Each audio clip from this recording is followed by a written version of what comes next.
Hello friends, आज एक ऐसे व्यक्तित्व के बारे में बात करने वाले हैं। एक ऐसा नाम जिसने भारतीय उद्योग को न केवल ऊंचाइयों तक पहुंचाया बल्कि समाज सेवा की नई परिभाषा भी रची। एक ऐसा व्यक्तित्व जो सादगी में विश्वास करता है, पर whose vision changed the face of Indian business forever। ये कहानी है उस लीडर की जिसने देश को अपनी पहली स्वदेशी कार दी और दुनिया को दिखाया Indian business can dream big. ये कहानी है रतन टाटा की। कुछ लोग दौलत कमाते हैं, कुछ लोग नाम, लेकिन रतन टाटा वो शख्स हैं जिन्होंने देश का भरोसा कमाया। एक ऐसा नाम जो सिर्फ एक बिजनेसमैन नहीं बल्कि करोड़ों भारतीयों के दिल की धड़कन है। आज जानते हैं रतन टाटा की कहानी, संघर्ष से सेवा तक। प्रारंभिक जीवन एवं परिवार। रतन नवल टाटा का जन्म 28 दिसंबर 1937 को बॉम्बे में हुआ था। वे टाटा परिवार के वरिष्ठ सदस्य थे। उनके पिता नवल टाटा और माता सोनू कॉमिसारिया थीं। बचपन में उनके माता पिता अलग हो गए, जिसके बाद उनका पालन पोषण उनके दादी नबाजाबाई टाटा ने किया। परिवार ने उन्हें परोपकार और राष्ट्र सेवा के मूल्य सिखाए, इसलिए रतन टाटा का पालन पोषण हमेशा सामाजिक उत्तरदायित्व की भावना के साथ हुआ। शिक्षा और आरंभिक करियर। रतन टाटा की प्रारंभिक शिक्षा मुंबई के कैथेड्रल और जॉन कॉनन स्कूल में हुई। उन्होंने 1955 में न्यूयॉर्क में हाई स्कूल पूरा किया और बाद में कॉर्नेल विश्वविद्यालय, कॉर्नेल यूनिवर्सिटी अमेरिका से आर्किटेक्चर में स्नातक BAc की डिग्री ली। स्नातक की पढ़ाई के बाद वे अमेरिका में रहने लगे, लेकिन 1962 में उनकी दादी की तबीयत बिगड़ने के कारण वे भारत वापस लौटे और उसी वर्ष टाटा समूह से जुड़ गए। टाटा समूह में प्रारंभिक योगदान। टाटा समूह में रतन टाटा का करियर 1962 में टाटा इंडस्ट्रीज से आरंभ हुआ।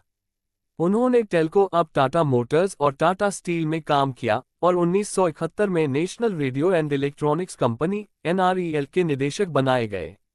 वहां उन्होंने घाटों को दूर कर बाजार हिस्सेदारी बढ़ाए। 1974 में वे टाटा सन्स के निदेशक मंडल में शामिल हुए और 1981 में टाटा इंडस्ट्रीज के अध्यक्ष का पद संभाला। इन वर्षों में उन्होंने समूह के संगठनात्मक ढांचे को मजबूत किया और विविध क्षेत्रों में काम का अनुभव हासिल किया। प्रमुख परियोजनाएं: इंडिका, नैनो एवं Jaguar land rover. Ratan Tata ने टाटा मोटर्स के लिए कई ऐतिहासिक पहलें की। 1998 में टाटा इंडिका लॉन्च की गई, जो भारत की पहली स्वदेशी रूप से डिजाइन और निर्मित यात्री कार थी। ये कार वाणिज्यिक रूप से सफल रही और भारत में ऑटोमोबाइल क्रांति में नया आयाम जोड़ने में मददगार साबित हुई। 2008-09 में उन्होंने टाटा नैनो का विकास किया, जिसे दुनिया की सबसे सस्ती कार के रूप में प्रचारित किया गया। रतन टाटा ने इन दोनों कार मॉडलों की प्रारंभिक रूपरेखा तैयार करने में योगदान दिया था। हालांकि नैनो का उद्देश्य भारत के मध्यम वर्गीय परिवारों के लिए किफायती वाहन उपलब्ध कराना था, किंतु प्रारंभिक सुरक्षा चिंताओं और विपणन की चुनौतियों के चलते इसकी सफलता सीमित रही। इसी अवधि में 2008 में टाटा मोटर्स ने ब्रिटिश फोर्ड कंपनी से जगुआर और लैंड रोवर ब्रांड्स का अधिग्रहण किया। ये $2.3 अरब का सौदा उस समय भारतीय ऑटोमोबाइल उद्योग की अब तक की सबसे बड़ी विदेशी खरीद थी। इस अधिग्रहण से टाटा समूह की वैश्विक पहचान में इजाफा हुआ और टाटा मोटर्स को लग्जरी वाहन क्षेत्र में प्रवेश मिला। उन्होंने जैग्यूआर और लैंड रोवर जैसी विदेशी कंपनियों को खरीदकर भारत का झंडा विदेशों में लहराया। Ratan Tata believed business is not just about money, it's about purpose। 1991 में अध्यक्ष बनने के बाद फैसले एवं विस्तार। जून 1991 में J.R.D. टाटा के सेवानिवृत्त होने पर रतन टाटा टाटा सन्स के अध्यक्ष बने। उन्होंने समूह के नेतृत्व में कई सुधार लागू किए, वरिष्ठ अधिकारियों के लिए एक निर्धारित सेवानिवृत्ति आयु नीति लागू की, युवा प्रबंधन को मुख्य पदों पर लाया। 1996 में उन्होंने टाटा टेलीसर्विसेज स्थापित किया और 2004 में प्रसार जोड़ने हेतु टाटा कंसल्टेंसी सर्विसेज TCS का IPO कराया। इन पहलों से समूह की वित्तीय स्थिति मजबूत हुई। साथ ही उन्होंने टाटा समूह का वैश्वीकरण तेज किया। 2000 में ब्रिटिश चाय कंपनी टेटली का अधिग्रहण किया, 2004 में दक्षिण कोरियाई डेवू के भारी वाहन उद्यम तथा 2007 में ब्रिटेन की कोरस इस्पात कंपनी को खरीदा। इन रणनीतिक सौदों ने टाटा समूह को अंतर्राष्ट्रीय स्तर पर स्थापित किया और समूह के आकार को $100 अरब तक बढ़ा दिया। टाटा ट्रस्ट्स और समाज सेवा। रतन टाटा का जनहित कार्यों में विशेष योगदान रहा।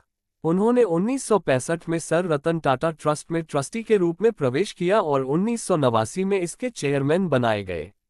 1993 में वे सर दोराबजी टाटा ट्रस्ट के भी अध्यक्ष बने। रतन टाटा ने परोक्ष परंपरागत दान की बजाय रणनीतिक और असरदार परोपकार पर जोर दिया।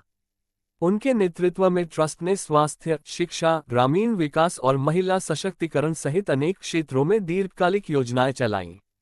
उन्होंने कहा भी कि भारत अभी भी एक विकासशील देश है जिसमें असमानताएं भारी हैं। हमें मिलकर वह सब करना चाहिए जो देश के निर्माण में सार्थक हो। टाटा समूह की कुल संपत्तियों में से लगभग 2/3 हिस्सेदारी टाटा सन्स के शेयर कैपिटल का इन्हीं परोपकारी ट्रस्ट के पास होती है, जिससे वे देश की सामाजिक प्रगति में सक्रिय भूमिका निभाते रहे। कोरोना काल में उन्होंने बिना प्रचार किए सबसे ज्यादा डोनेशन किया because he believes humanity comes first. विचार, उद्धरण एवं जीवन दर्शन। रतन टाटा की सोच में उदारता, मेहनत और दूरदर्शिता झलकती थी। वे हमेशा साधारण जीवन शैली में रहे और कहीं भी ढांचा, धंधे की वृद्धि में सर्वोच्च विकास के लिए जोखिम लेने पर जोर देते थे। उनकी प्रेरणादायक कुछ बातें हैं। कोई व्यक्ति भले ही सरंजामों से समृद्ध हो, पर उसका विनाश केवल उसका अपना मनोबल ही कर सकता है। तथा अगर आप तेज चलना चाहते हैं तो अकेले चलिए, लेकिन अगर दूर तक पहुंचना चाहते हैं तो साथ चलिए। उन्होंने ये भी कहा कि सबसे बड़ा जोखिम है जोखिम न लेना।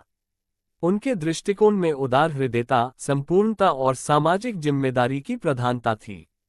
प्रबंधन और नेतृत्व के क्षेत्र में उनके विचार आज भी प्रेरणादायक माने जाते हैं। अंतर्राष्ट्रीय छवि एवं सम्मान। अंतर्राष्ट्रीय स्तर पर रतन टाटा को दूरदर्शी उद्योगपति और परोपकारी नेता के रूप में सम्मानित किया जाता है। उन्हें ब्रिटेन, सिंगापुर, इटली सहित कई देशों से उच्च नागरिक सम्मान मिल चुके हैं। भारत सरकार ने 2000 में उन्हें पद्म भूषण और 2008 में पद्म विभूषण से सम्मानित किया। विदेशी विश्वविद्यालयों ने भी उन्हें अनेक मानद डॉक्टरेट दिए। वैश्विक मीडिया उन्हें भारत के सबसे प्रतिष्ठित उद्योगपतियों में गिनता है जिन्होंने पारिवारिक समूह को विश्व स्तर पर प्रतिस्पर्धी बनाया। उनके व्यक्तित्व और आचरण ने उन्हें देश विदेश में प्रेरणा स्रोत बना दिया।